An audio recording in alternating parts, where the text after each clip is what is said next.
तुम्हाला माहीत आहे का, अमावस्या आणि पौर्णिमा पाळीवर कसा परिणाम करतात आणि कोणत्या दिवशी पाळी येणे चांगले किंवा कमी योग्य आहे?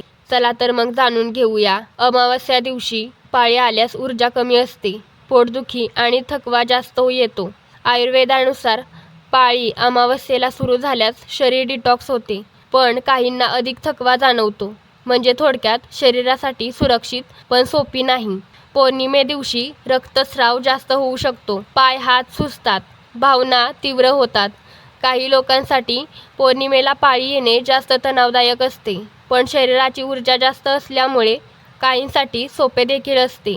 आयुर्वेदानुसार पाळी चंद्राच्या वाढत्या फेजमध्ये म्हणजेच अर्धाचंद्र ते पौर्णिमा मध्ये सुरू होणे चांगले मानले जाते, कारण शरीरातील ऊर्जा आणि रक्तसंचार उत्तम असतो. पाळी अमावस्या किंवा घटत्या चंद्रात येणे थोडे जड अनुभवले जाऊ शकते.